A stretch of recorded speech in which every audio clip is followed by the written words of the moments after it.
Well, good evening, ladies and gentlemen. My name is Nairi Woods, Buenas and tardes, I'm damas y Dean caballeros. of the Soy Blavatnik Nairi School of Woods y Government, soy la decana and de it's la an Blavatnik absolute School of pleasure Government, to welcome Escuela de you Gobierno. Es all un here placer today. recibirlos aquí hoy. It's not every day No that todos we los have días a leader who is tenemos so aquí universally un admired líder admirado for universalmente humility por su humildad, and leadership por and su liderazgo, empathy por su and all the empatía qualities y that por todas here in the las Blavatnik School of cualidades Government que aquí en esta we're trying to escuela inculcate estamos in intentando everyone that inculcar passes en through our todos aquellos que doorways están and trying aquí. to emulate ourselves. I'm going to leave the formal Voy a dejar introductions la to the introducción wonderful formal group that we have al here grupo and maravilloso que invite tenemos aquí Silvana e Amaya, invitar who a is one of Silvana the Amaya, que es Master of una Public Policy de students las just estudiantes del completing this máster year, en políticas to introduce públicas our este año, speakers para and our que moderator presente this a evening. nuestros Thank you oradores all y a for being nuestro here. moderador. Muchísimas gracias a todos por estar aquí.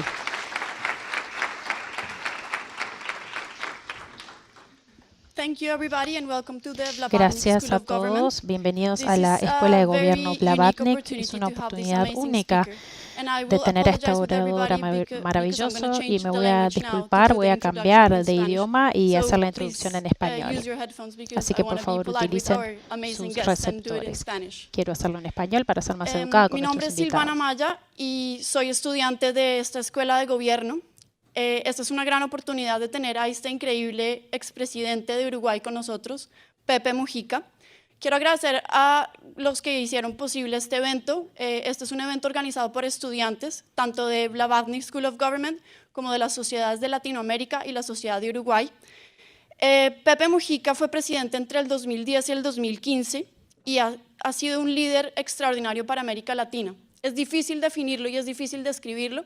Después de pasar un día y medio con él, no encuentro las palabras más adecuadas, pero creo que la palabra que más lo describiría es coherencia. Es una persona que sus ideas, sus principios y su forma de vida son coherentes. Para mí ha sido un especial placer porque la idea que tenemos nosotros es poder traer la región de América Latina a la Escuela de Gobierno de Oxford y a estudiantes de Oxford y otras universidades de Inglaterra para que tengan el privilegio de ir un verdadero líder. Muchas gracias.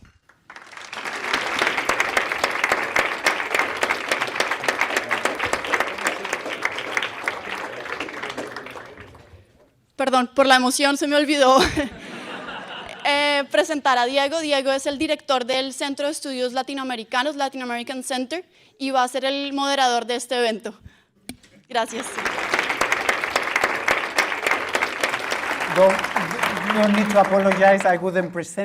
No debes disculparte, yo no podría presentarme con esta persona aquí en el salón. Déjenme decir que es maravilloso tener aquí la oportunidad de estar aquí. Neri es mucho mejor que yo haciendo este trabajo, pero me lo permitieron porque era una oportunidad para compartir la mesa con una persona que admiro y que nosotros que trabajamos con América Latina admiramos. Muchas gracias a los estudiantes especialmente, y voy a cambiar al español en un segundo, pero hay muchas cosas que son maravillosas del día de hoy, no solo el líder que tenemos aquí, sino que la Escuela de Blavatnik y el Centro de Latinoamérica tuvo mucho que ver con esto, pero al fin y al cabo todo esto es gracias a los estudiantes, así que esto es lo que hace que Oxford sea tan única. Los estudiantes en medio de sus exámenes, en medio de sus cosas, decidieron hacer algo así. Así que creo que deben felicitar y aplaudir a los estudiantes por esta iniciativa y quisiera darles gracias por ello. Al español, para decir que como fue dicho, lo que hace increíble la presencia de Pepe Mujica no es que sea un gran líder político que haya transformado América Latina, no es el hecho de que Uruguay hiciera más o menos bien, sino que es uno de los pocos líderes políticos que impresiona o que encandila por quién es. Y no hay muchos, si los pensáis, en la historia del siglo XX que con independencia de si lo han hecho bien o mal, con independencia de discutir los detalles de políticas, nos inspira. Y en un momento en que hay muy pocos líderes inspirando, tener a Pepe Mujica inspirando es un gusto, y tenerlo en Oxford también. Así que dejo de decir palabras bonitas y le dejo a usted que nos hable. Muchas gracias. Muchas gracias Mi agradecimiento a quienes hicieron posible esta invitación y estar aquí. No tengo más remedio que hablar en la lengua de Cervantes, pero pasada por el suburbio del Río de la Plata. Soy del sur, no puedo evitarlo, y miro el mundo desde el sur, así que perdónenme si ofendo.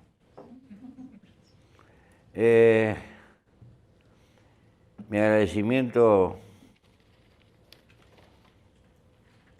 a los muchos compatriotas que hay aquí. Para mí, compatriotas son todos los de América Latina. Y finalmente, yo no sabía que venía a una escuela de gobierno. Qué gobiernos bárbaros van a salir con este edificio, ¿verdad? Qué responsabilidad asumen ustedes.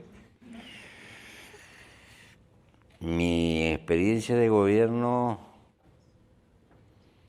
me permite recordarles las cosas no son tan difíciles, aunque tienen complicaciones. Lo verdaderamente complicado son los cosos, los hombres y las mujeres, no los hechos. De una monarquía, lo más peligroso es la corte. No sé si pueden entender. Y bien, voy a comenzar por el final, por lo que han dicho ustedes.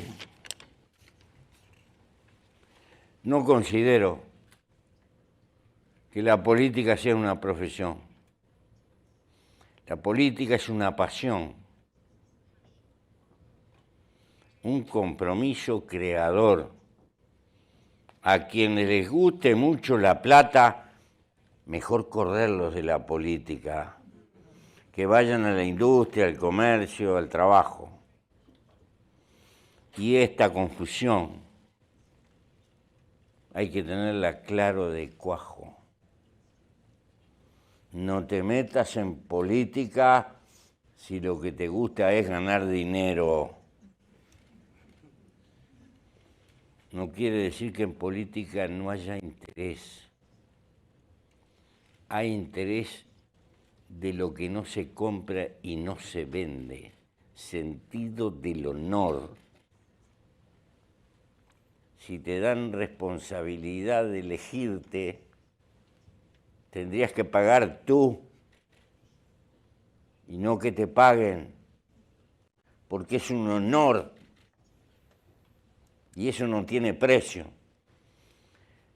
Y digo esto con claridad, porque contemporáneamente se ha bastardeado el sentido de la política. Y vine aquí a defender la intransferible necesidad de la política vista con altura.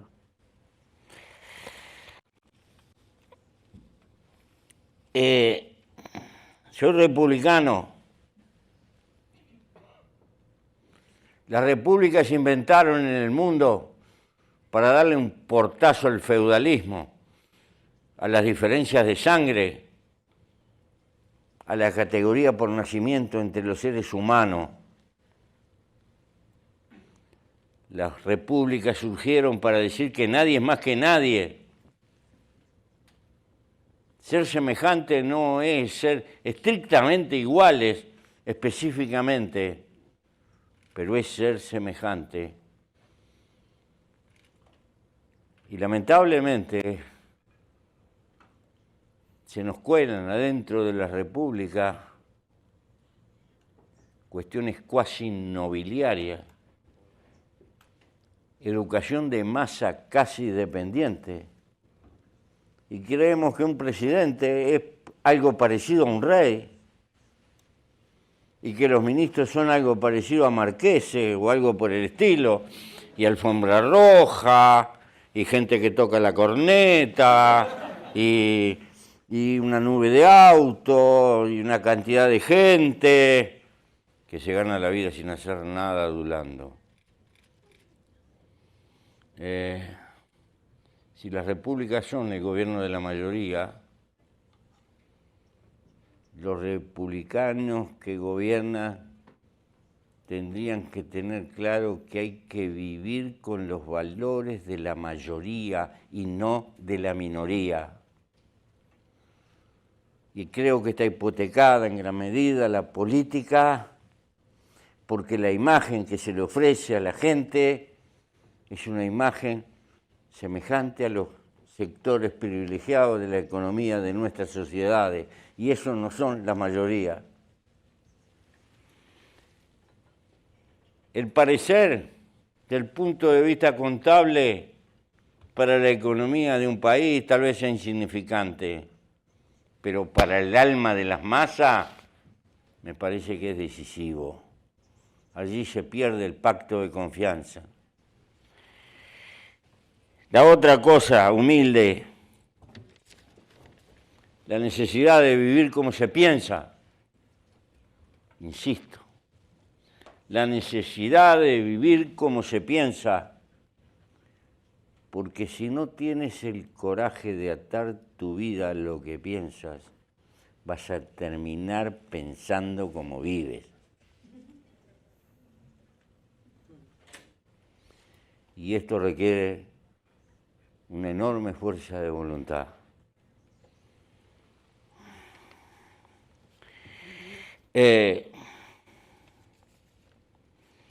La política impone la necesidad de construir seres colectivos. Nuestra fuerza humana, como individuos, somos una hoja al viento. Las luchas, las mejoras, los escalones de progreso de una sociedad en el hombre de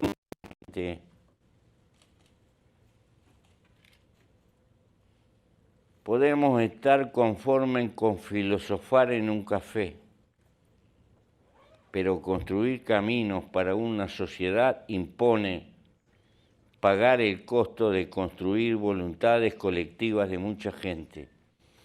Y esto nos obliga a comprometer la vida y nos obliga a entender que cuando se habla de mucha gente hay que tener el cultivo de la tolerancia de carácter mayúsculo, porque los seres humanos, la naturaleza es maravillosa, nos hace semejantes pero no idénticos. Y tenemos conflictos, diferencias, y los tendremos siempre. Lo que quiere decir que construir seres colectivos significa una enorme voluntad de negociación y de términos medios. Y si no se tienen seres colectivos importantes, no hay incidencia en el cambio de la realidad. Una cosa es ser filósofo para escribir libros y otra cosa para pelear en la concreta de la historia. Sin la construcción de seres colectivos habrá buen pensamiento, pero difícil que cambie la realidad. Prefiero la vida liviano de equipaje. Elijo la vida liviano de equipaje. Es la lucha por la libertad. ¿Qué quiero decir? Si me acostumbro a vivir con lo imprescindible, con sobriedad, tengo el mayor margen de mi vida disponible para dedicarlo a las cosas que me motivan en la vida. Si me lleno de obligaciones de carácter material, tengo que gastar una cantidad de tiempo y de energía en cuidar que no me roben, atender esto y atender lo otro, y patatín y patatán. Y como fui guerrillero aprendí esta ley. Te puede faltar de todo, de esto y de lo otro. Pero si le empezás a meter kilo a la mochila, te falta lo principal. No podés caminar, rajar, disparar, huir. Y la vida es una larga guerrilla. Más claro. Hay que definir el concepto de libertad, no es una palabra grandilocuente de la Revolución Francesa. Para cada individuo, libertad significa ese margen de tiempo en el que estoy vivo y lo gasto en las cosas que a mí me motivan. Si tengo que trabajar mucho como una bestia porque tengo gastos materiales en pila y los multiplico y esto y el otro, seré un hombre muy trabajador, pero no soy un hombre libre. Con esto no estoy haciendo una apología a no trabajar. Estoy haciendo una apología a tener tiempo libre para vivir. Definiendo como vivir, tener tiempo para las cosas que nos gustan. Que a Juan será una cosa y a Pedro será otra.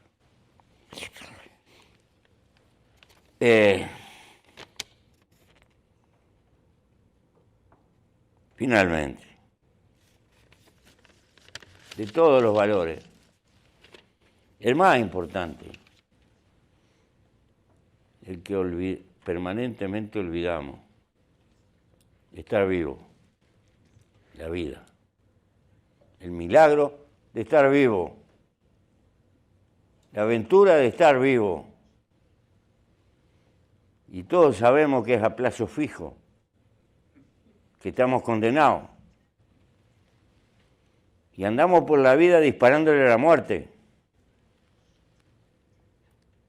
Y como todas las cosas vivas estamos organizados en el sentido de querer vivir. Y nada vale más que esto. Eres mientras vives. Y cuando no vives ya no eres. Y esto tiene una importancia de carácter fenomenal, porque nos demos cuenta o no nos demos cuenta, los seres humanos que tenemos memoria, que construimos civilización, que tenemos conciencia, en el fondo no sabemos de dónde venimos ni a dónde vamos. Y hemos inventado muchas cosas para soportar, entre ellos tal vez las religiones, tal vez los dioses.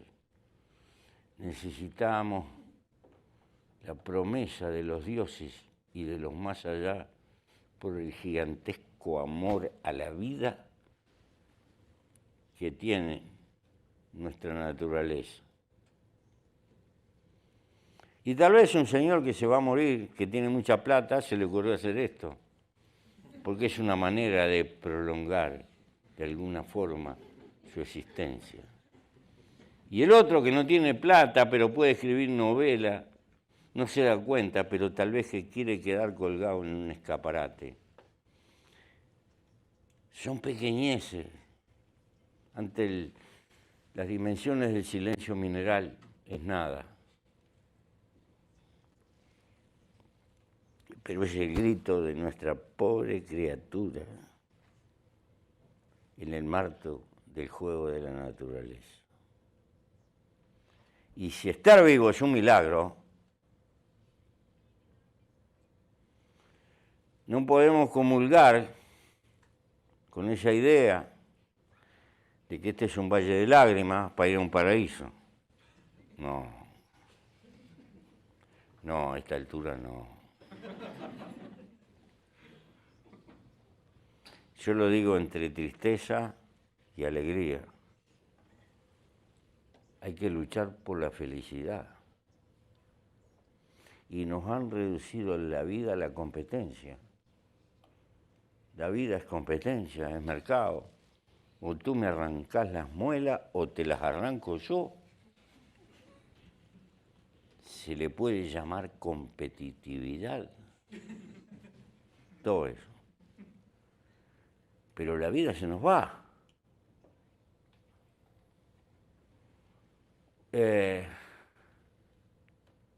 Entonces, me parece que no aislado, sino en el tropel de la composición de nuestra humanidad, hay que entrar a pensar en el concepto de felicidad y no reducir la felicidad al concepto de placer. Eso es una cosa sensorial. El concepto de felicidad es un hondo equilibrio frágil en las inmensas potencialidades no descubiertas que llevamos adentro, que nos permiten andar con alegría, caer una vez y volvernos a levantar una y mil veces y agradecer a la naturaleza la aventura de estar vivo. El concepto de felicidad es precisamente algo parecido a lo que hacen los pájaros cuando amanece, cantan. Tener alegría de vivir. A pesar de las caídas, los dolores, las trampas, los errores, las sumisiones, sentirse agradecido a la aventura de estar vivo. Y eso significa buscar los equilibrios dentro de nosotros para encontrar la fuerza necesaria para vivir. ¿Por qué digo esto, amigo? No, yo no voy a venir a dar una clase de economía. Primero porque no podría. Y segundo, porque discrepo con la evolución del conocimiento, que la economía, hasta Adam Smith más o menos venía entreverada con la filosofía y la ética, y a partir de ahí se empezó a divorciar. Y siguió emparentada con la política y se decía economía política, pero ya ni se dice más economía política, se dice economía. Y entonces con un conjunto de recetas nos encontramos con todas las explicaciones y los métodos. Y yo me encuentro con otras realidades. Voy a Japón, hablo con la gente de Tokio. ¡Qué barbaridad! Una ciudad gigantesca. Sacan la basura 2 veces por semana y los japoneses la sacan toda clasificada. Si a mí se me ocurriera plantear eso en el Uruguay, es de loco. ¿Por qué? Por la sencilla razón que en Japón hay japoneses y en Uruguay hay uruguayos.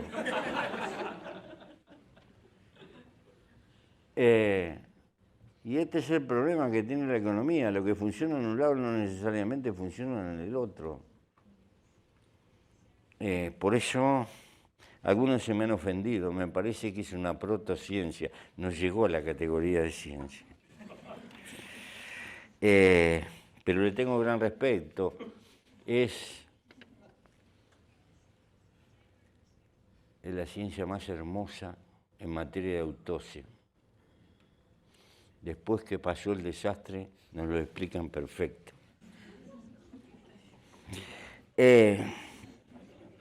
Entonces, quiero señalarles por qué la política.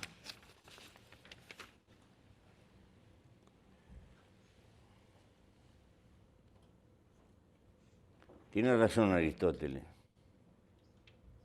El hombre es un animal político. ¿Y por qué lo es? Porque es gregario. Porque no es un felino. Porque no puede vivir en soledad. Porque dependemos de los otros. Porque construimos con los otros civilización. porque la civilización es la mayor herencia que nos legan nuestros antepasados y es la mayor fortuna que le podemos dejar a los que van a venir. La civilización es la construcción de la solidaridad intergeneracional en el tiempo. Hagan un ejercicio de abstracción. ¿Qué sería de cada uno de nosotros solo, sin zapato,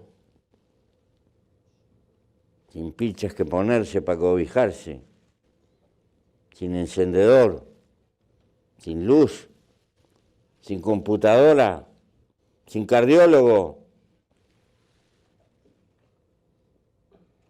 ¿Qué sería de nosotros?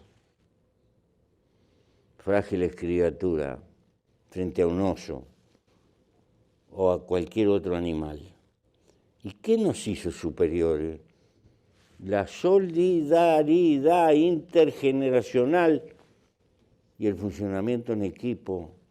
La civilización es hija del grito, ayúdame, dame una mano para pelear en la vida. Y ahí multiplicó el hombre su capacidad de crecimiento y de conquista y de construcción de civilización. Yo sé que llevamos adentro, algunos llaman un gen egoísta. Toda cosa viva lucha por su vida y luchará siempre. Y lucha por la vida de su familia. Pero no podemos vivir solos. Desde la partera, el camposantero que nos entierra, somos el único animal que entierra a los muertos. Y hasta precisamos especialistas para enterrar a la gente. Yo tengo muchos compañeros, los quiero en pila, pero si tengo un ataque cardíaco, preciso un cardiólogo, ¿verdad? Y así nos pasan todo, dependemos de los otros. Sin la sociedad no somos nada, absolutamente nada. Es mentira la afirmación de que solo existe el individuo y la familia. El individuo y la familia no dan respuesta sin el peso que tiene la construcción civilizatoria de la sociedad y de lo que significa la sociedad. Por eso precisamos la política. Y precisamos la política precisamente porque si cada uno es un punto de vista, es una diferencia, alguien tiene que administrar los conflictos que producen las diferencias. ¿Por qué tenemos diferencias? Porque pertenecemos a clases distintas, porque estamos ubicados en distintas pirámides de la producción, de la distribución, porque hemos recibido culturas distintas, porque genéticamente tenemos diferencias, porque nuestros grados de inteligencia son distintos, por un montón de cosas, por religión, por influencias corporativas. Por lo tanto, es ineludible que hay conflicto. Y si fuéramos perfectos y dioses, no precisamos de la política. Pero hay que administrar esas diferencias. ¿Para qué? Para que sobreviva el gran bien que es la sociedad. El bien común, la existencia de la sociedad. Vivir es siempre convivir con otros hombres, con otras mujeres, con otros intereses. Y ese es el papel doméstico de la política, terciar, poner límites en el marco de nuestras diferencias, a veces bien, a veces mal, a veces acertado. Y en los grandes picos de la historia humana, la política, cuando se adentra en las entrañas de cambio de los pueblos, es la que pone el grito, hasta aquí llegamos. Es la que pone el límite, hasta aquí soportamos el dolor, hasta aquí soportamos el aplastamiento, hasta aquí se acabó.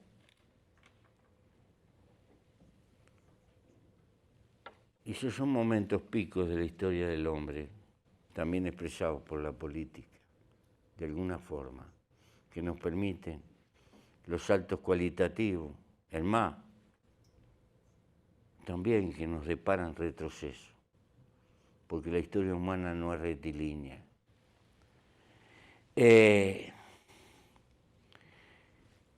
Estas cosas que estoy diciendo se puede discrepar abiertamente, pero componen una manera de ver la realidad humana y la construcción y la marcha de nuestras sociedades. Pero por eso pienso que naturalmente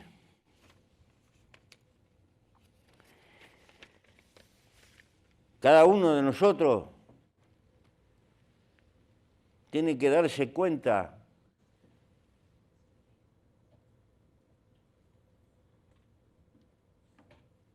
que el nacer es un milagro. Casi tenías 40 millones de posibilidades en contra de no nacer.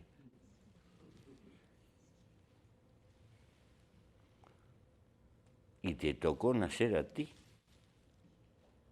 Vaya milagro. Y si es así, en realidad no es ninguna virtud humana. Las lechugas también nacen.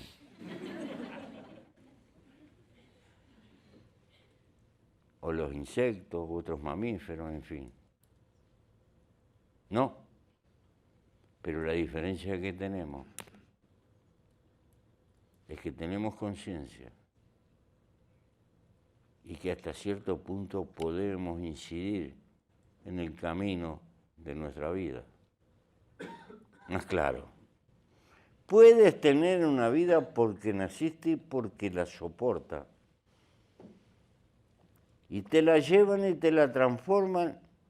Eres un buen animalito de trabajo y de consumo. Y cuanto más trabajas, más cuotas podrás pagar y más podrás consumir. Hasta que llegó un momento que te fuiste. Y vendrá otro que ocupará tu lugar y así sucesivamente por los siglos de los siglos. Amén. Pero puedes tú, si tienes conciencia, darle un rumbo a tu vida y a tu existencia. No como hizo este señor que hizo este edificio porque tenía mucha plata. Tú puedes ayudar a mitigar el dolor de tener que irte y trabajar para acrecentar el valor de la civilización humana. Transformar tu amor en un gesto de valor a favor de los que van a venir. Eso es luchar por construir civilización, luchar por mejorar el mundo que nos toca vivir, las circunstancias, luchar para tener un camino. Nunca concretarás el camino a la altura de tus sueños, porque la capacidad de soñar supera la capacidad de realizar. Pero el premio no está al final del camino ni es para vos. El premio es el camino mismo. Si tu vida es igual a la de la lechuga, o tiene otra dignidad. Y esto sí que depende de la opción que tomemos en la vida.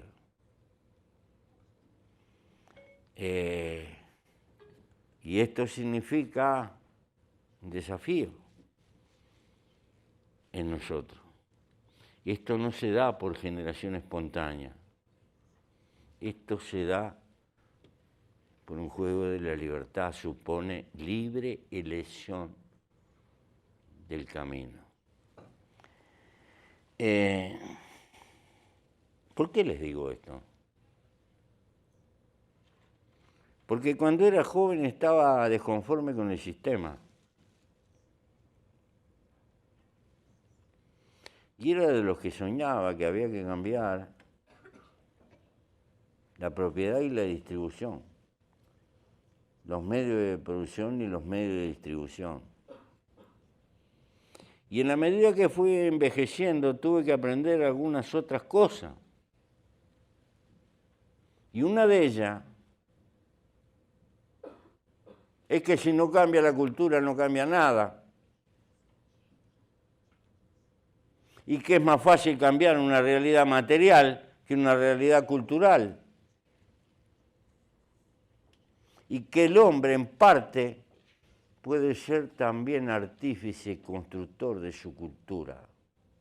¿Por qué? Porque ahí está la historia de la civilización con sus lesiones. En parte, la civilización ayuda a encuadrar nuestros instintos, moderarlos, regularlos y expresarlos de otro modo. Si no, hay cosas que son inconcebibles. ¿Cómo concebir un esquimal que cuando está viejo se va a morir en el frío para no consumir y no ser una carga de los demás?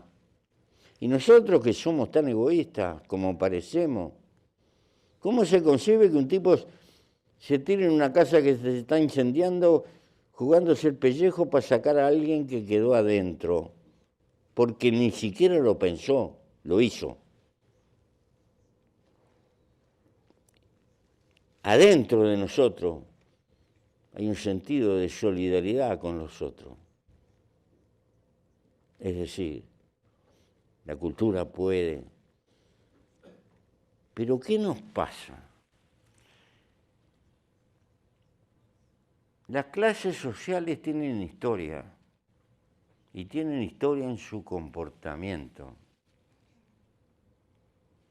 Y las ideas que genera un sistema de producción y de distribución terminan conformando el horizonte también de una cultura. Vaya más claro. Salir de las generalidades. Estamos atosigados con un bombardeo permanente de los medios audiovisuales. Compre esto y compre lo otro y compre lo de aquí y compre lo de allá y pim, pum, pam. Y estamos inmersos en un partido de fútbol o de béisbol, o de esto y del otro. Los recursos de la sociedad de entretenimiento. Pobre Roma, estaba a la altura de un felpudo con el circo. Pan y circo. Lo que nosotros tenemos que soportar es una bobada a la hora de la que tenían que soportarlo los romanos. Nos tenemos que mover en todo eso. Y ello termina conformando en parte una influencia adentro de nosotros, que explica algunas de nuestras reacciones.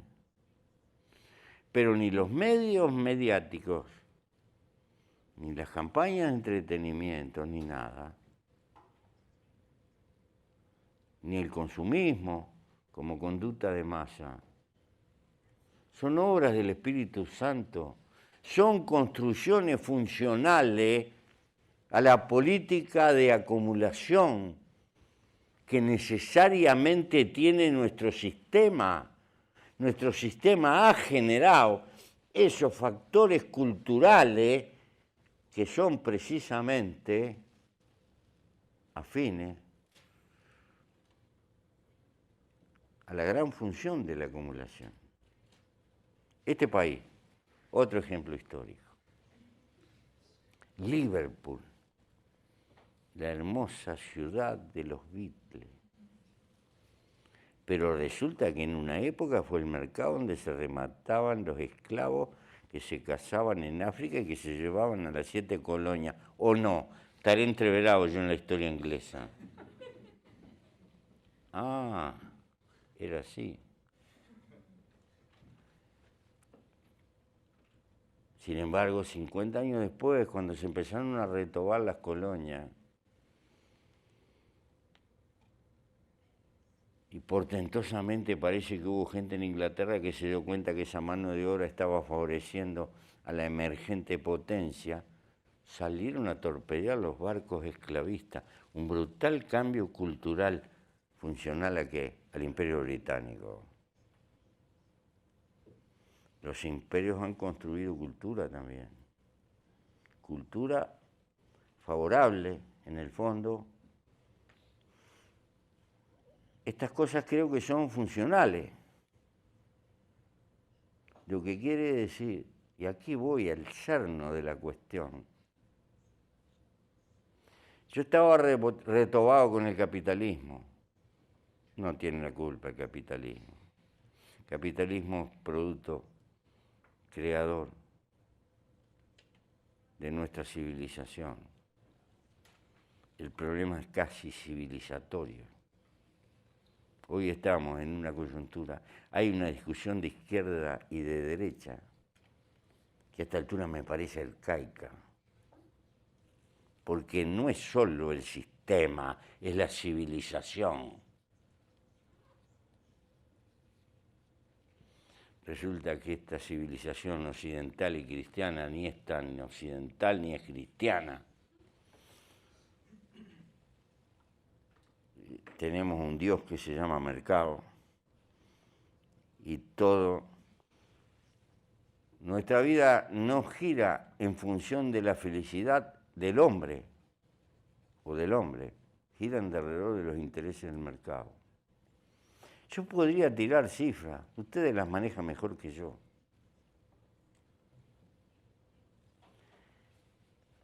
Pero esto se ha hecho más dramático,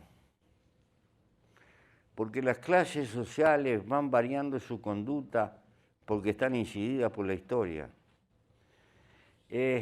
Por ejemplo, ayer lo hablaba con unos compañeros, los señores feudales del siglo VIII, IX, eran unos militares sobrios, salvajes, analfabetos, brutos, con un enorme sentido de responsabilidad frente a sus vasallos, por interés propio, capaces de cualquier tropelía.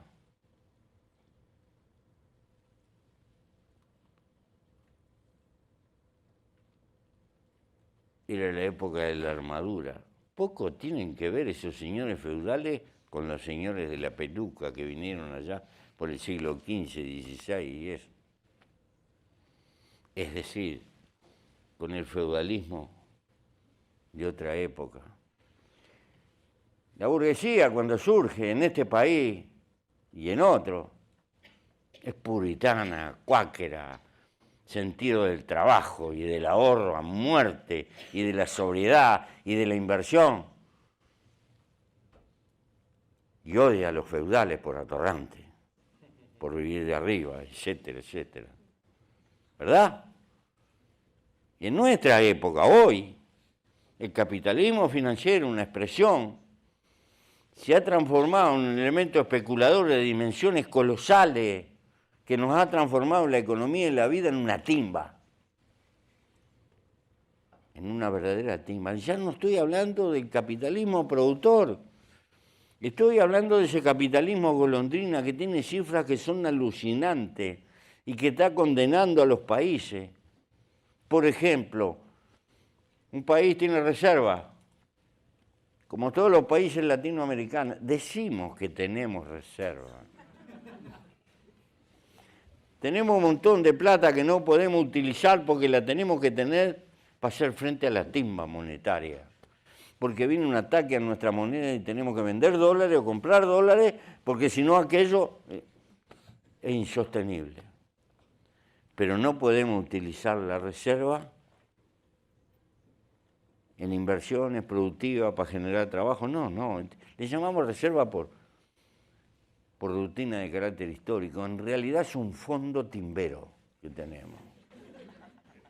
Porque estamos sometidos a esa timba que lo ha desatado ese capitalismo golondrina que anda volando de un lado para el otro y que necesita paraísos fiscales, todo eso, que usted conoce mejor que yo. ¿Por qué? Porque el norte de esta civilización es la acumulación. Y esto ha desatado una ola de corrupción. Y la va a desatar, porque si triunfar en la vida es tener dinero rápido, estamos condenados. Y como la acumulación es importante, hay que ofrecer, y hay que comprar gente, y hay que agarrar todas las piezas jodidas y comprarlas por aquí y por allá, para sacar decisiones, y eso se llama prostituir la democracia y prostituir la política. Pero ¿cuál es la causa? La causa es esa representación, esa imagen que triunfar en la vida es tener plata, mucha plata, y fuere como fuere, y eso es más importante que todo lo demás. Esto se agrava más con las diferencias que hay en el mundo. Es probable que las empresas en un país desarrollado no se animen a hacer, pero cuando salen al mundo, cuando van a África, cuando van a América Latina, Dios me libre, se sacan la careta, sacan los dientes para afuera. Y esta licitación es para mí, y ofrezco acá y ofrezco allá. ¿O no? ¿O estoy mintiendo?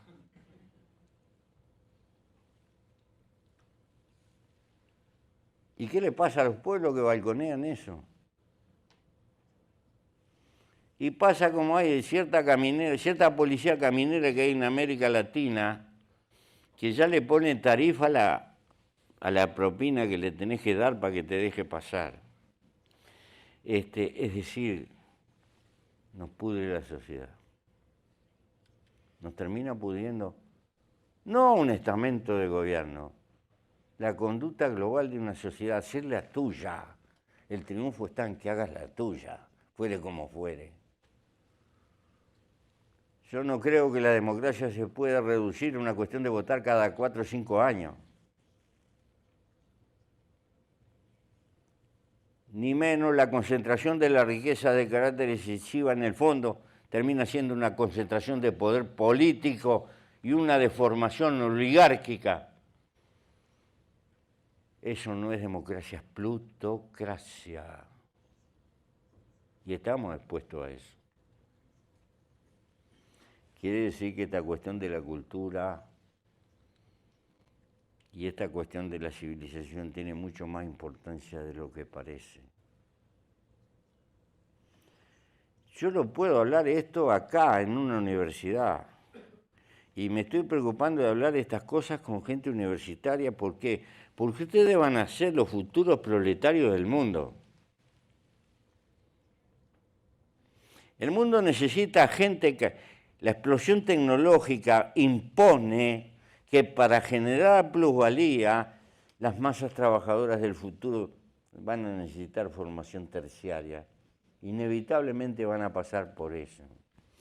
Y la próxima revolución que está en puerta, que se viene al trote, es la introducción del trabajo, de las máquinas robotizadas, en la sustitución del trabajo humano. Eso sería maravilloso para un mundo libre. La máquina que los robots van a trabajar para el dueño de los robots. Este es el problema. Lo que puede ser un instrumento de liberación, en gran medida del trabajo, va a depender de la capacidad de reacción y de organización que tenga la gente y de lucha.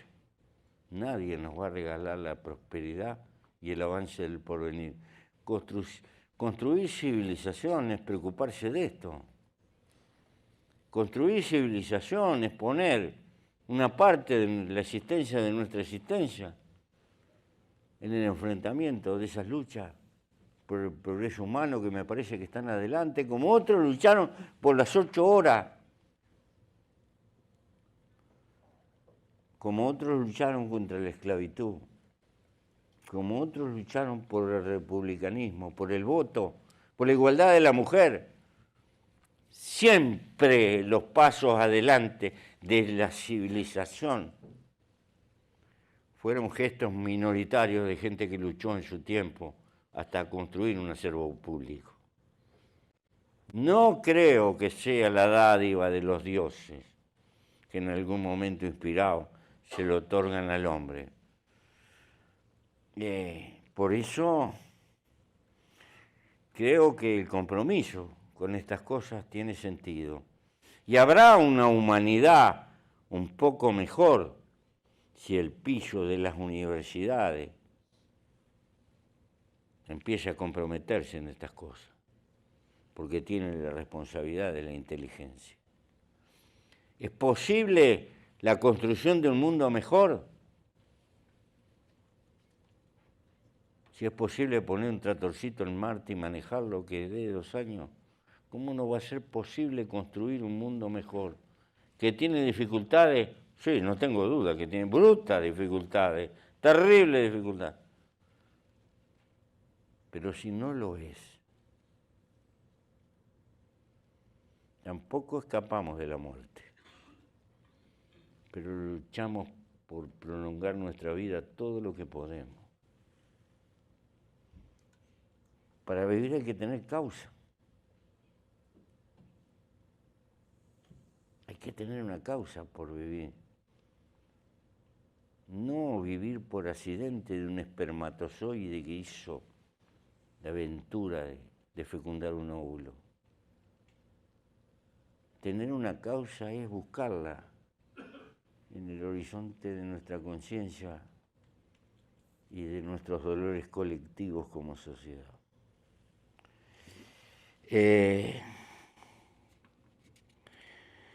Porque ni qué decir que la civilización es hoy por ti y mañana por mí. Eso es la solidaridad, no es altruismo. Es un bien superior. Por eso, finalmente, les quisiera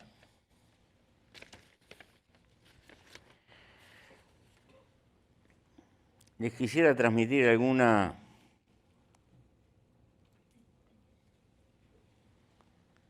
convicción.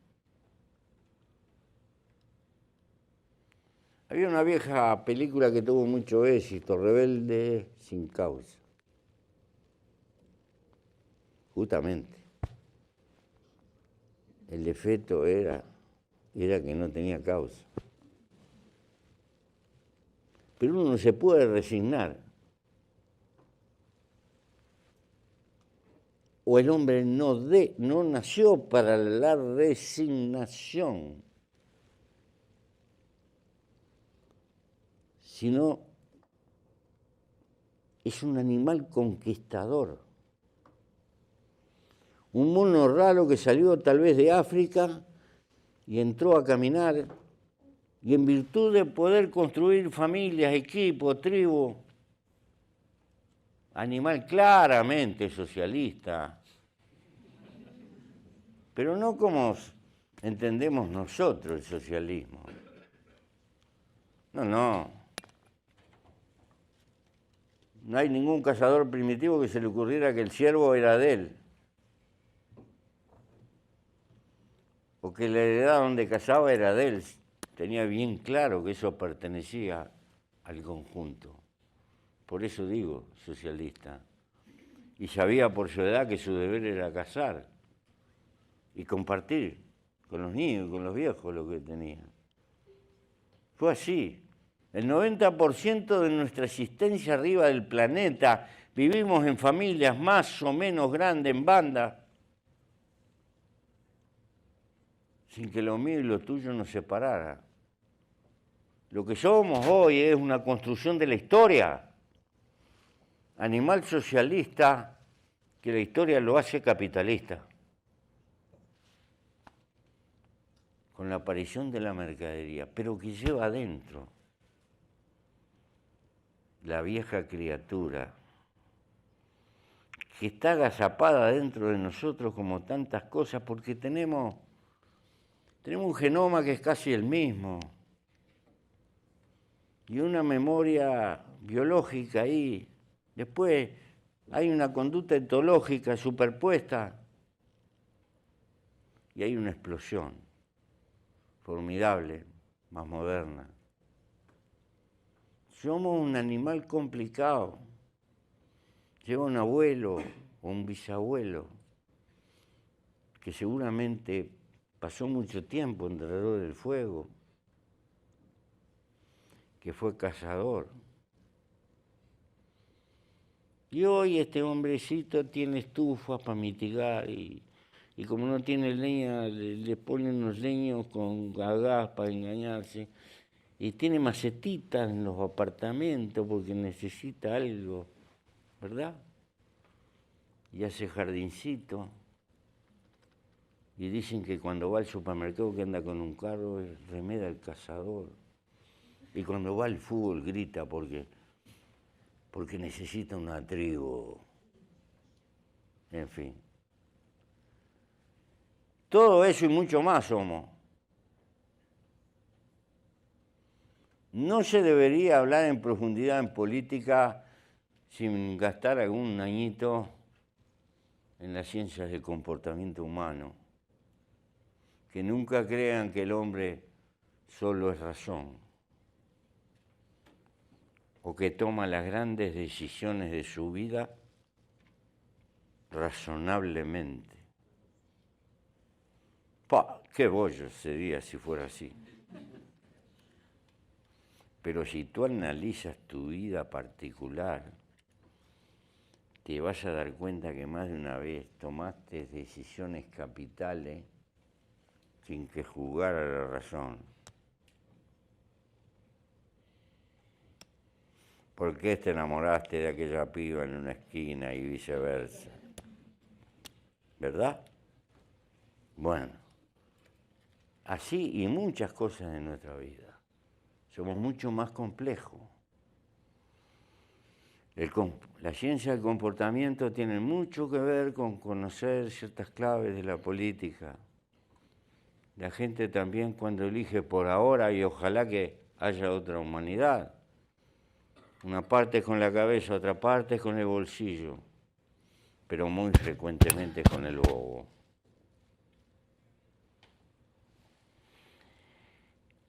Por esto, yo soy una oveja negra acá, en esta universidad, y en la historia de esta universidad.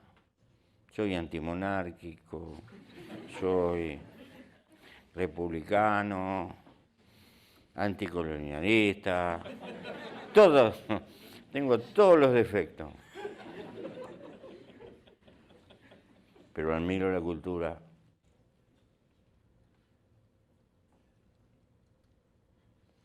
Y por viejo tuve que aprender a tener amigos que piensan totalmente distinto y los respeto. Y me siento amigo de buena fe, porque aprendí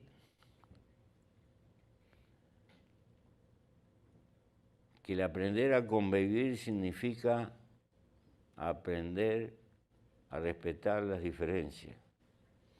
Y una de las peores enfermedades contemporáneas es el fanatismo. Una cosa es la pasión y otra cosa es el fanatismo, que termina cerrando. Y la otra cosa que me ha enseñado la vida, ahuyentar el odio. El odio y el amor son parientes, los dos son ciegos. La diferencia es que el amor es creador y el odio no hace otra cosa que destruir. Y sobre todo, nos destruye a nosotros mismos cuando lo profesamos. Por eso, una clave imprescindible que tiene la política es aprender que la diversidad existe y que la tolerancia es imprescindible para aprender a convivir en las sociedades. Sin embargo, no es un bien logrado de una vez y para siempre. A cada rato está en jaque y en retroceso. Más, hay un mundo supuestamente liberal.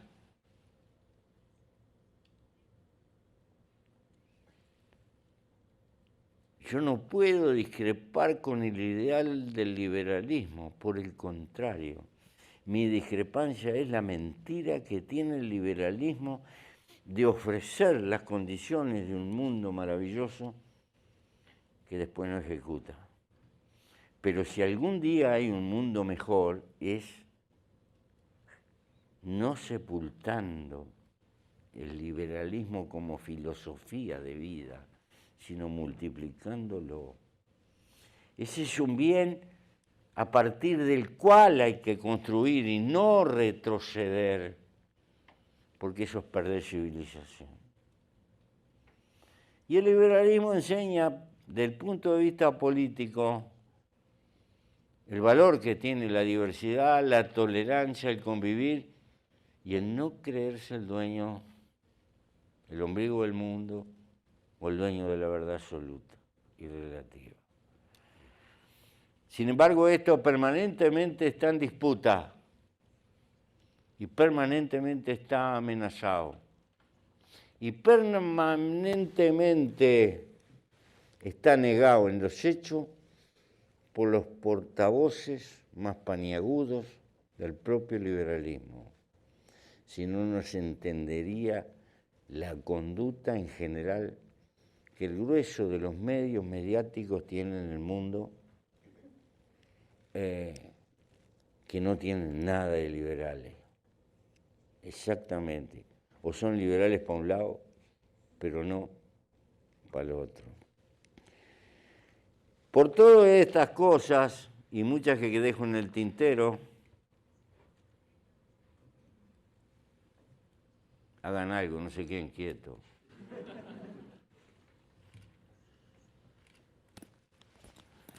Se puede luchar por mitigar los males, y está bien. Y se puede luchar por la necesidad de recrear otra civilización. Dicho así, es ucrónico. Dicho así como lo estoy diciendo, es ucrónico. Si hay gente en el seno de la inteligencia del mundo que se compromete, será una utopía. Y si se transforma en una utopía, es un rumbo para la humanidad del futuro. Pero hemos llegado a una etapa de la civilización humana, queridos amigos, compatriotas latinoamericanos, que no sé si daremos respuesta. Yo creo que hay problemas que no los puede arreglar ni los va a arreglar ningún país. No los puede arreglar. Porque la humanidad está precisando una gobernanza de carácter mundial. En algunos aspectos. Y no sé si seremos capaces de pensar como especie. No sé si nos tocamos los límites del hombre como comunidad global. ¿Qué quiero transmitir? Algo que ya he dicho por ahí. Hace más de 30 años que sabemos que estamos haciendo mal con la atmósfera, etcétera. Sabemos todo lo que hay que hacer. La ciencia y la academia nos abrieron los ojos, pero no lo hacemos. Porque hay intereses económicos que no podemos frenar. Bien. Estamos pudiendo la naturaleza por esta civilización de usutería y de derroche. Mentira que no hay medios para hacer frente a los desafíos. Nunca el hombre tuvo la capacidad que tiene hoy. Nunca tuvo los medios materiales que tiene hoy. Nunca tuvo el poder científico que tiene hoy. Nunca tuvo la acumulación que tiene hoy. Es pavoroso decir que no hay medios. Mientras se gastan 2 millones por minuto en presupuesto militar en el mundo, y otras hierbas que ni las voy a tocar, de despilfarro que está haciendo la humanidad. El hombre tiene fuerza como para llevar la vida al Sahara. el hombre puede cambiar positivamente ciertas desgracias que está padeciendo la naturaleza. Sí, tiene los medios y tiene el conocimiento, pero tiene que aprender a gobernarse a sí mismo. Tiene que mirar por la especie. Tenemos globalización financiera, pero no tenemos globalizada la moral, la ética. Los pobres de África no son de África.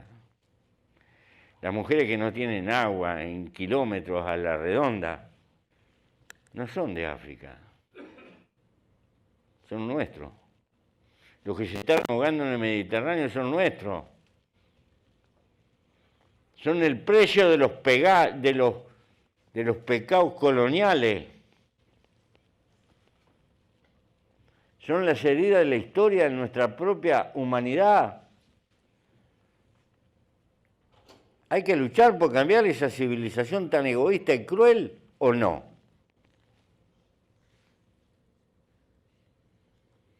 Saquen la cuenta.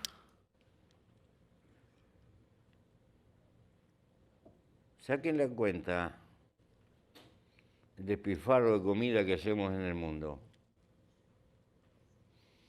En el mundo central, los perros de Europa comen mucho mejor que los africanos de África subsahariana. Ni que hablar que los pobres de América Latina. Entonces, este es el problema ético, que es un problema de lucha política y de generar voluntad política. Hay cosas que no las puedo tener claras. No sé si acá se expresarán los límites del hombre. Creo que en la historia de la humanidad ha habido varias globalizaciones, pero todas fueron con pata militar. El Imperio Romano fue en su época una formidable globalización. Eso que se llama la República Popular China ahora, mamma mía, es un imperio globalizado más viejo que... Ha habido varias. El desparramo de la civilización helénica con Alejandro fue...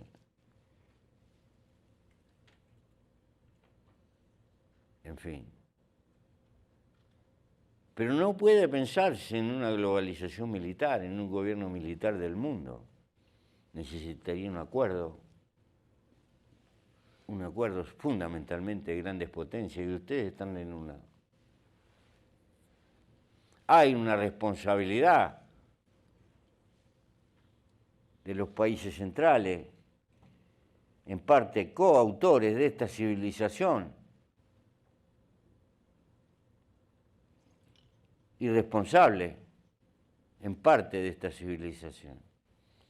Alguien tiene que hacerse cargo, no es cerrando la puerta. Alguien tiene que hacerse cargo, ¿o no? Y esto va a pautar el mundo del porvenir. ¿O qué va a ser el mundo del porvenir? Imperios que se disputan sus áreas de influencia. La generación en América Latina que venga dentro de unos años,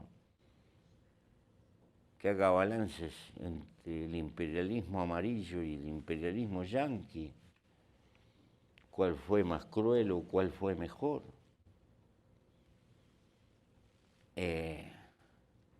O la lucha es por una humanidad global,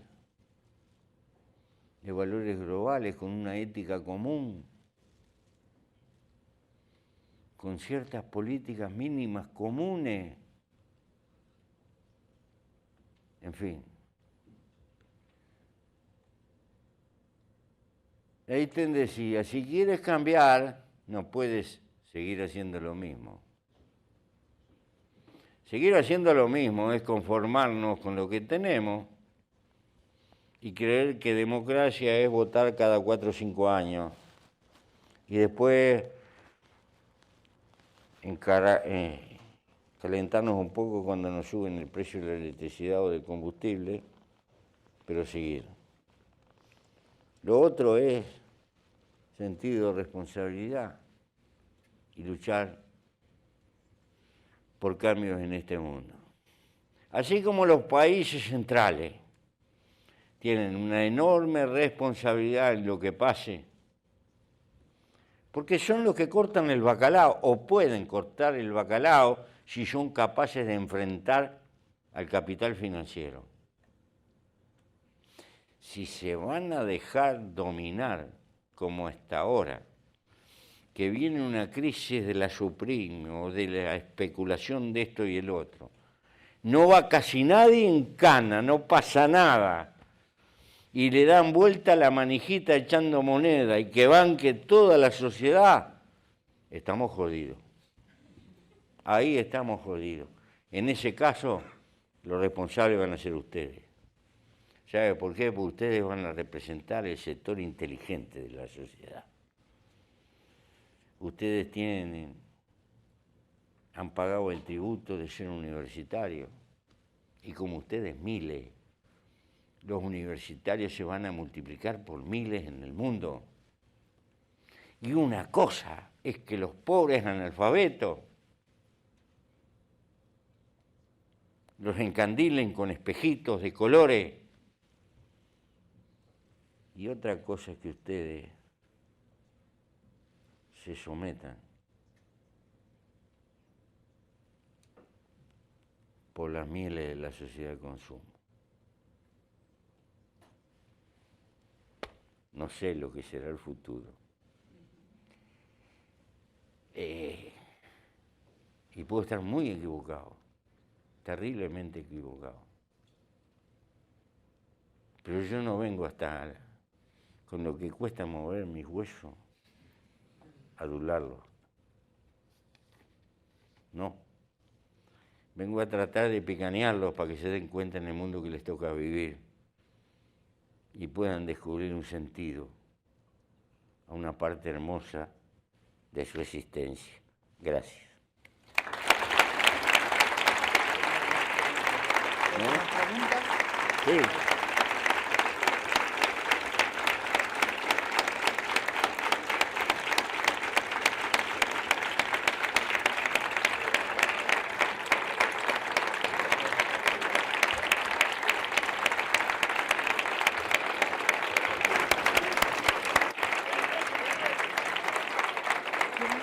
You have another opportunity to clap, so actually there's room for questions and comments, so we will have the opportunity to clap even more. Hay ahora in a little bit. So can I un actually tiempo para open, preguntas, the así floor que in abro el Spanish piso or English?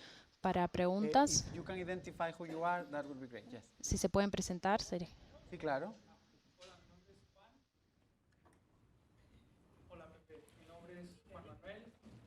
Soy de México y soy estudiante aquí en la universidad. Te quería preguntar, ahora que hablabas de esta visión global, de vernos como especies y no de vernos como países o como tribus, y al ser descendiente, tanto tú como yo, como muchos latinoamericanos, de europeos que huyeron de totalitarismo, de pobreza hacia Latinoamérica y nos recibieron con los brazos abiertos. Y ahora en el Reino Unido hay una retórica anti-inmigración, no quieren que la gente venga. Entonces te quería preguntar cómo observas esta retórica, esta tendencia anti-inmigración, anti-globalización del Reino Unido, de Donald Trump en Estados Unidos, etc. Entonces, nada más solamente, ¿qué opinas de esto? Mira, hermano, yo por eso dije las cuestiones del comportamiento humano. Es una cosa curiosísima. En las sociedades subdesarrolladas, muy pobres, curiosamente los activos de solidaridad casi genético, antiguo, de compartir, se dan en los sectores más miserables, más pobres. Mujeres que reparten lo poco que tienen con las vecinas, con los hijos, la atención, se ríen. Hay lazos comunitarios, aparecen. Aparece en Ancao, en el instinto de sobrevivencia, la solidaridad como herramienta. Curiosamente, cuando las sociedades empiezan a estar mejor, parece que se va acentuando el gen individualista en nosotros y egoísta. Porque creo que tenemos un capital genético, por un lado, que nos impulsa a ser egoístas.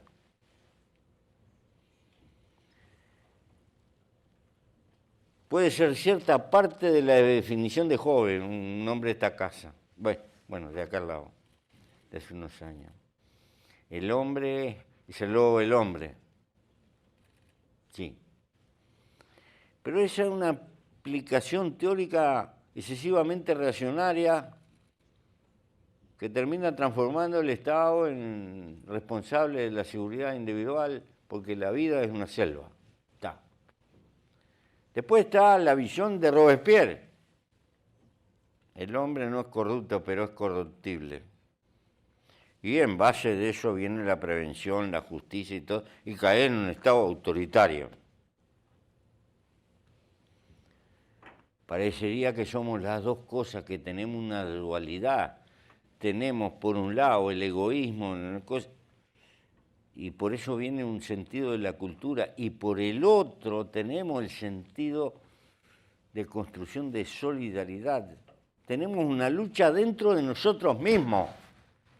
El papel de la cultura es qué cosa hacemos primar, si ese egoísmo lo enfrascamos o no.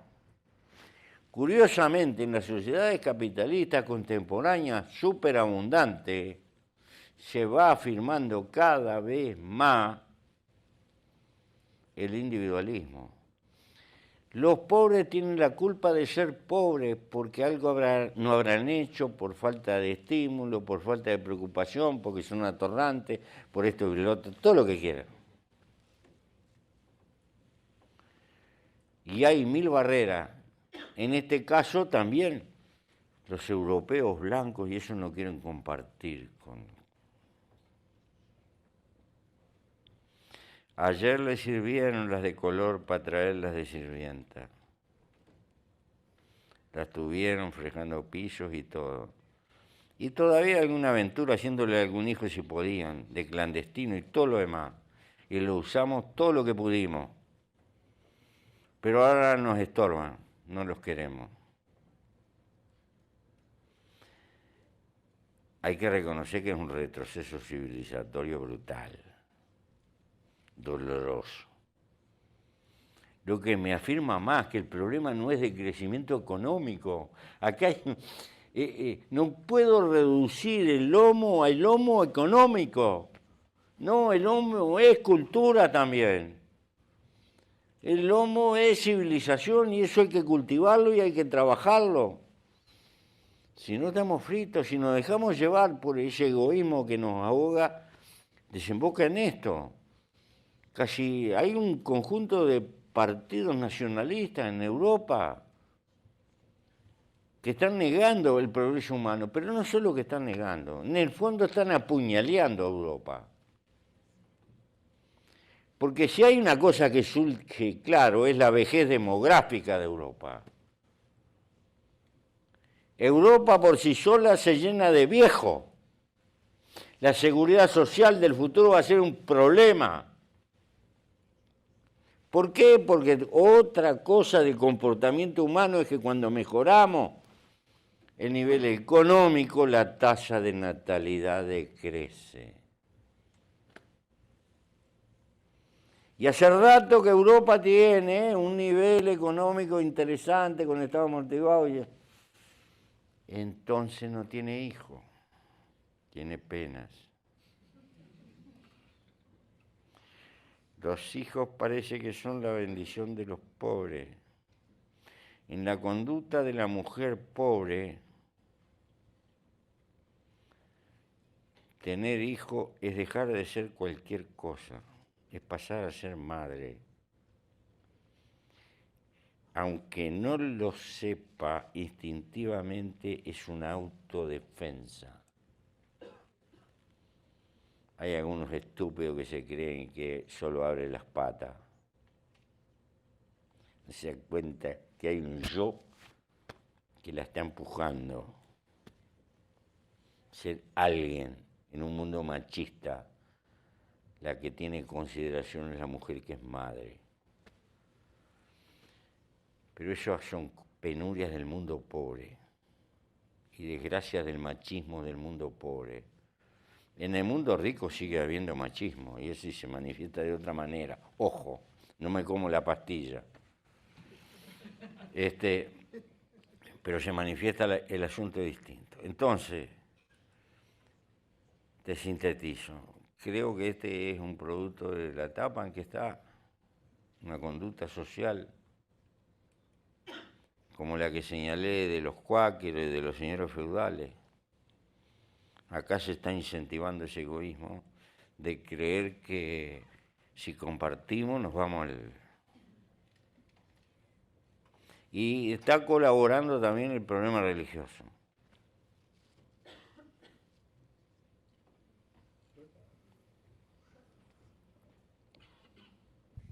Yo soy Lorena de la Puente, soy peruana. Te quería preguntar que recientemente se reunió con Verónica Mendoza, ex candidata por el Frente Amplio en Perú para las presidenciales. Y ella y a muchos de los que nos importa impulsar movimientos de izquierda en países como Perú la tenemos bien difícil, por un tema de desigualdad, de polarización y de una tradición de gobiernos de derecha. Sin embargo, ella tenía un discurso muy distinto y ella hablaba mucho de entender a la política como un acto de amor. Y luego de 30 años, ese discurso permitió que la izquierda tenga una presencia relativamente importante en el Congreso peruano. Te quería preguntar, para usted, ¿entender la política como un acto de amor tiene cabida en nuestra América Latina de hoy? Según lo que se entienda por el amor, vieja. El amor es un bicho complicado, es un animalito. No voy a creer que el amor es solo ternura. Tengo una idea de la historia de Perú, una cosa que me impactó el otro día, un murallón que hay en Lima que separa un barrio pobre de los barrios ricos, que es una vergüenza, una dolorosa vergüenza. Y digo yo, no hay gente que haga saltar en pedazos eso. Por lo menos googleando y llenando agujeros por todos lados.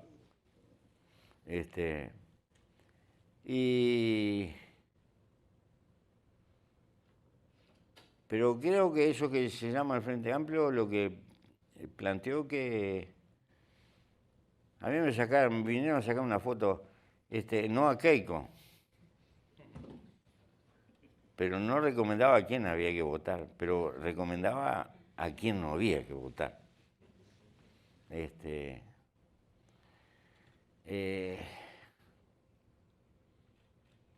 No es en Perú, pero la plaga de la izquierda en el mundo ha sido la poca capacidad de unirse, de juntarse. Hitler se sentó en Alemania porque el Partido Comunista y el Partido Socialista no encontraron cosa más inteligente que matarse a balazos entre ellos y joderse, y le abrieron el paso. Franco se murió de viejo en una cama, porque se dieron el lujo de pelearse, anarquistas, comunistas, socialistas, por la incapacidad de hacer un frente común, de pelear por una causa superior. Siempre que la gente se divide, se debilita. La Revolución Francesa se fue al carajo, se la comió Napoleón, cuando los jacobinos se juntaron con la derecha contra el centro. Bueno, si no aprendemos de la historia humana, no sé de quién vamos a aprender. Pero el bicho humano es el único animalito capaz de tropezar varias veces con la misma piedra. Así que ustedes lo que han logrado en Perú, consérvenlo y multiplíquenlo. En mi país nos podemos dar el lujo que no tenemos una máquina perfecta. Hemos construido una fórmula política que ya tiene 45 años y tenemos ahí desde la democracia cristiana, el Partido Comunista, tenemos todo, un combo. Nos peleamos todos los días, pero una vez que tomamos una decisión, chao. Llegamos por mayoría. Y eso nos hizo fuertes. Y si no hubiéramos logrado eso, estaríamos charlando en los boliches. ¿Que es perfecto? No. No dividan el cuadro porque se regalan.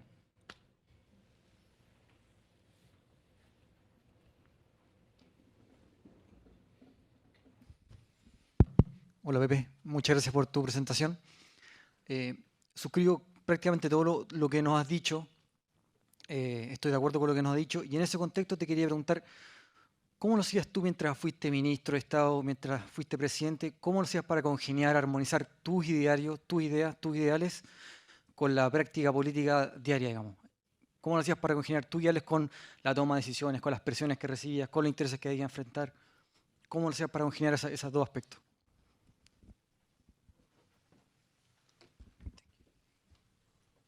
Pensaba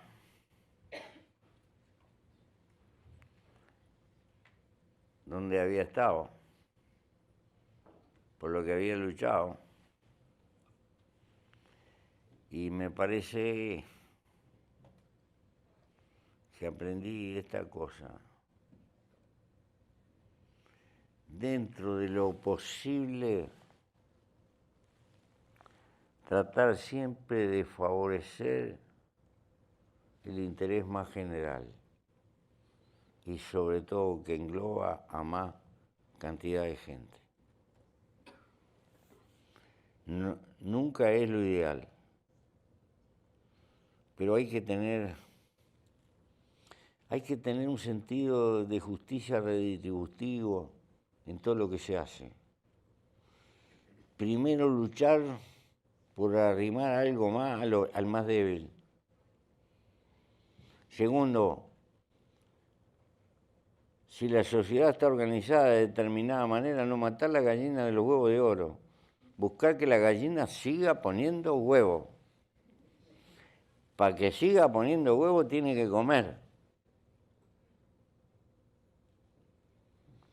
Pero para el comer tiene que poner huevo, porque ahí tenemos para compartir.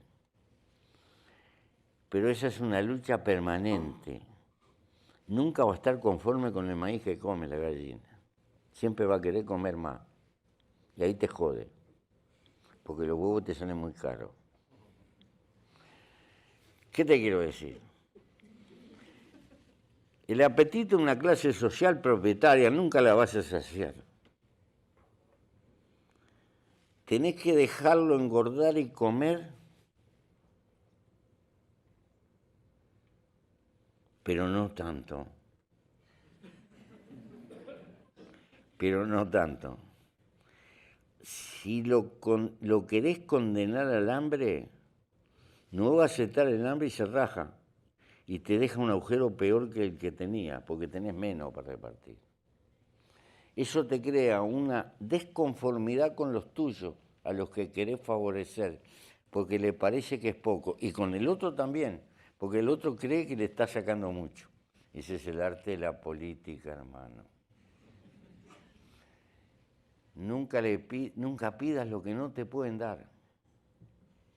Y no te metas a ser didástrico cuando no tenés capacidad y en lugar de progresar vas para atrás. Esta fue una lección que aprendí hace muchos años en Cuba revolucionaria.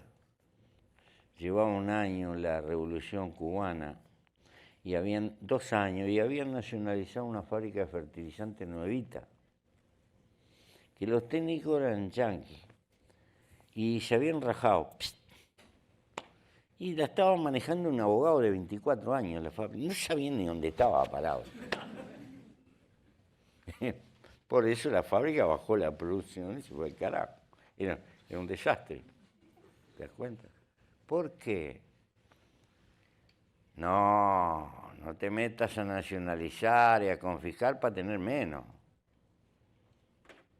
Porque ese no es progreso. Dejá que siga tragando. Y si un día tenés fuerza, capacidad y solvencia para producir más, entonces metele el diente, pero no antes. Porque si no, lo único que está es multiplicando los problemas. Esto es también parte del arte de la política. Y tenés que negociar permanentemente. Y tenés costos con eso. Y tenés costos políticos. Es comprender que gobernar es elegir decisiones que favorecen a uno y perjudican a otro. No se puede ser neutral. Por eso la política no es una ciencia. La política no puede renunciar a las ciencias. Ojo. Pero tiene cosas que son medidas de arte. Porque todos los factores que manejás no son todos medibles. Y tenés que soportar, y como decía Churchill, te tenés que tragar algunos sapos de vez en cuando.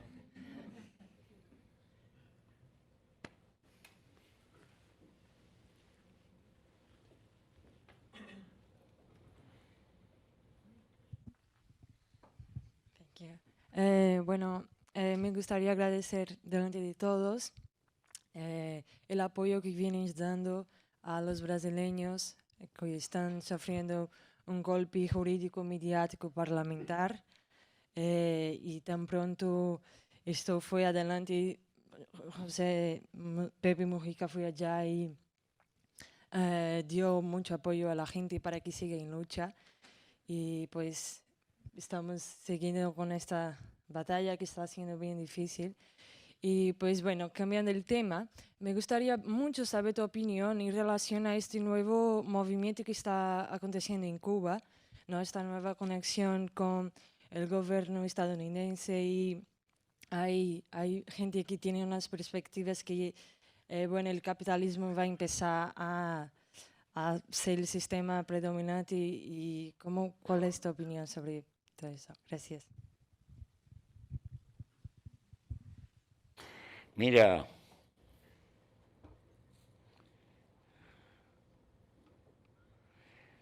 tal vez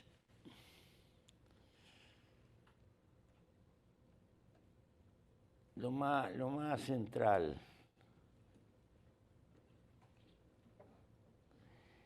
yo no creo que a la gente se le pueda pedir crónicamente un sacrificio permanentemente de décadas y décadas y décadas, porque algún día vamos a tener un mundo mejor. Y creo que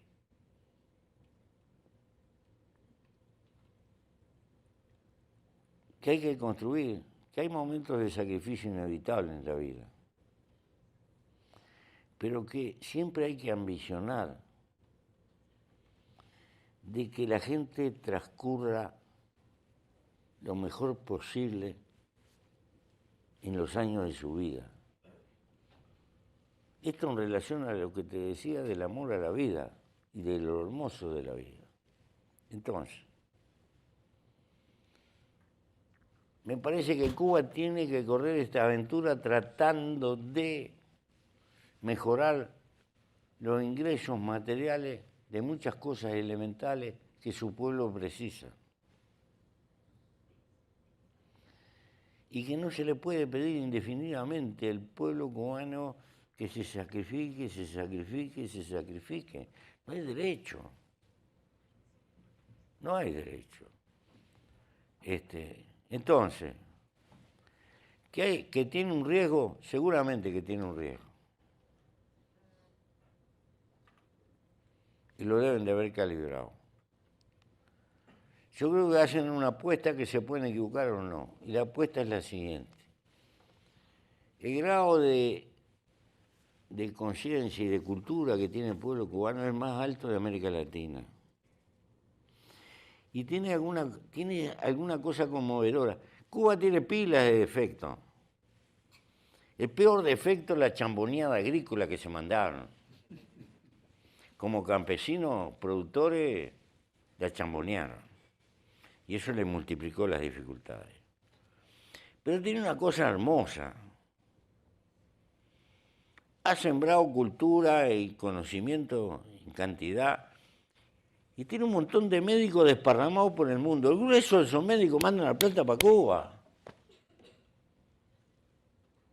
Eso es grandioso en la sociedad en la que vivimos. Porque cualquiera de esos médicos se puede ir al carajo y vivir a costilla del capitalismo mucho más y no tener las privaciones que tiene que mandar gran parte del salario. ¿Por qué lo hace? Lo hace por conciencia, por amor a su pueblo, a su familia, por todo eso. Yo creo que la apuesta es media de ese tipo, de creer que vamos a poder mover la economía y que en todo caso la influencia que puede tener las deformaciones, que traiga un incremento desmesurado, son soportables, son administrables, me parece. Se pueden equivocar, como cualquiera. Tiene una cosa de experimento. Ahora, la situación de bloqueo, de inmoralidad, es una cosa... Además, toda una mentira, Estoy un día en Cuba, en una casa que estoy aquí, hay unas uvas grandes así, digo, ¿de dónde sacaron esto?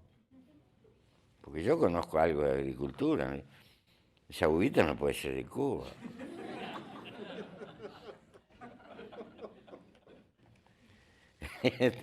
No, esto es enfrente. ¿Cómo? ¿Y el bloqueo? No, pero los gobiernos venden derechos. Estoy hablando con el ministro de Economía cubano y me muestra. Estados Unidos le vende la tonelada de muslo de pollo, $500 la tonelada. A $500 la tonelada no paga ni el maíz que comen esos pollos. ¿Por qué lo hace? Porque a Estados Unidos le gusta comer la pechuga y comen pollo como chanchos. Son una cosa que... Bueno, le gustan pila. Pero le gusta la pechuga. Y le sobran patas. Imagínate, 300 millones de tipos comiendo pollo. Sobran patas, camiones de patas y camiones. Y a los latinoamericanos es al revés, nos gustan los muslos. Y entonces le rematan, le venden a Cuba $500 la tonelada. Y entonces vos decís, esto es todo. Y de repente no le venden medicina. ¿Entendés? ¿Por qué le venden los pollos? Porque están clavados con los muslos. Bueno,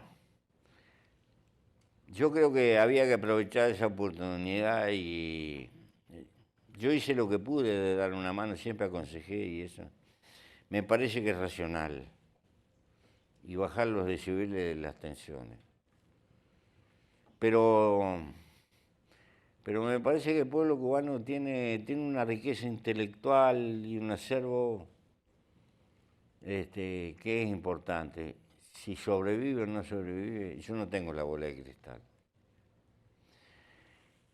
Me doy el lujo de vivir lejos de Estados Unidos, entonces allá abajo llega muy mitigado la influencia americana. Para nosotros hay otros problemas más graves que lo de Estados Unidos.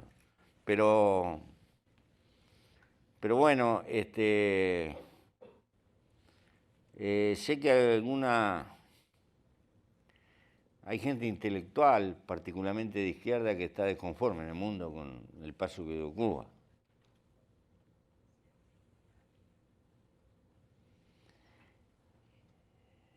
Los comprendo.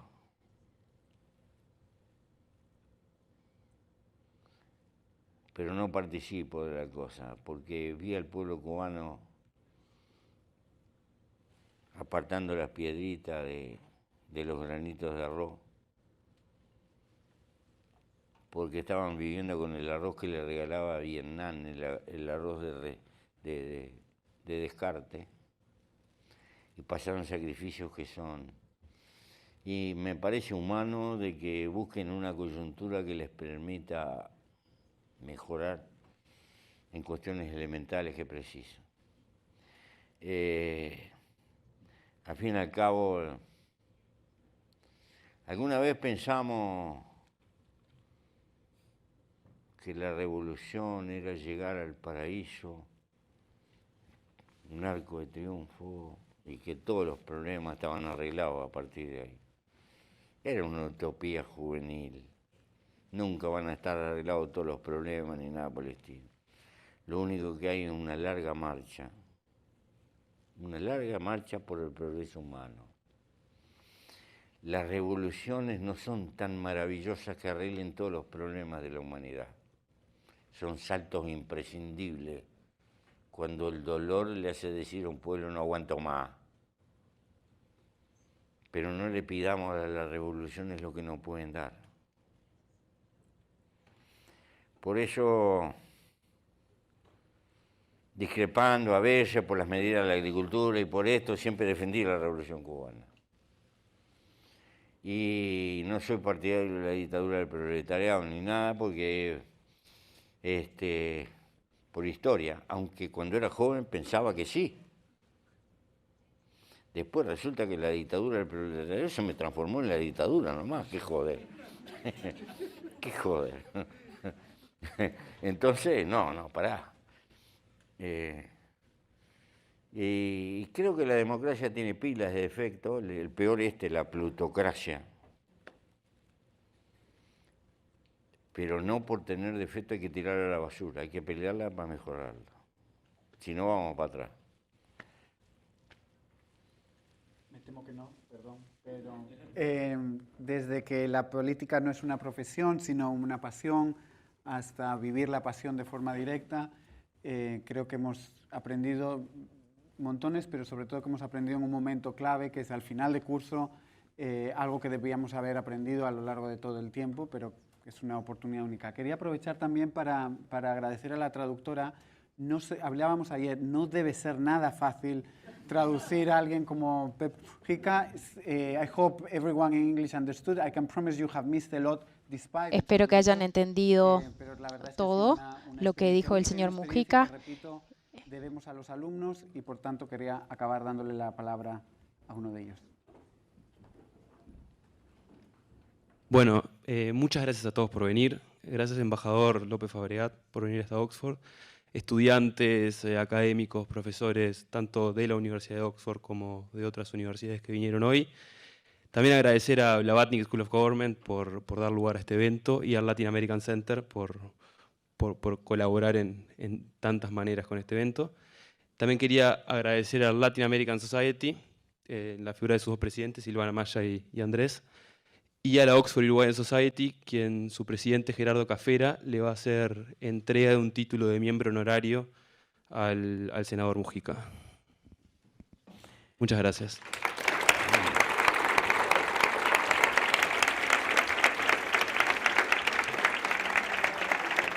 Bueno, muchas gracias.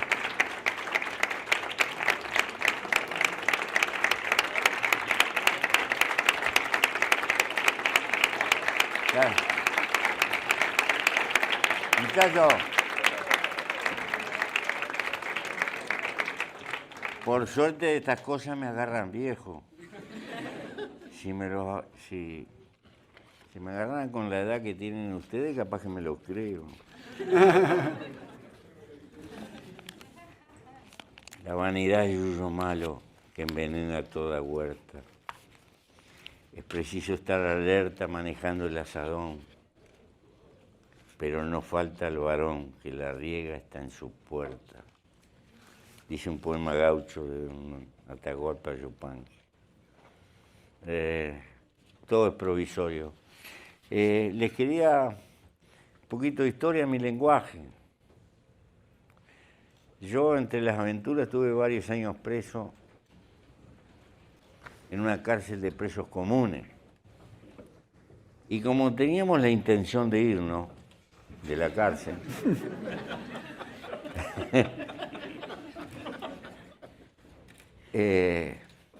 No precisamente por la puerta. Tuvimos que hacer mucho trabajo político. Y tuvimos que insertarnos en el lenguaje y en la manera de hablar. El mundo más humilde, más reo, el submundo. Los verdaderos fabricantes del lenguaje. Porque en realidad el taller de la lengua de los idiomas se hace en las cárceles. Aunque no lo sepan. Es así. Lean Vida del Buscón. Verán, por lo menos el castellano es la historia de nuestra lengua. En cierto mundo se precisa un lenguaje doble o triple, con ciertos códigos. Ustedes escuchan la música de tango, verán. Si yo le digo que es una mina,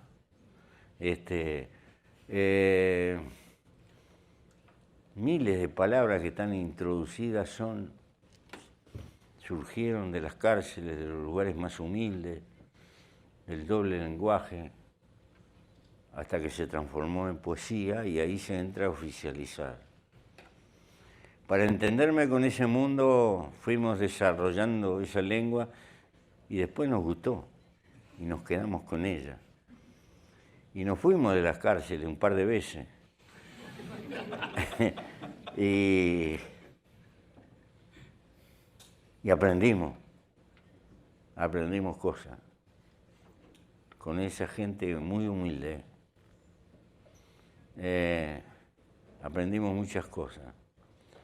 Por eso a uno le quedan, el lenguaje es un montón de heridas, de recuerdo, de decide, de aventura.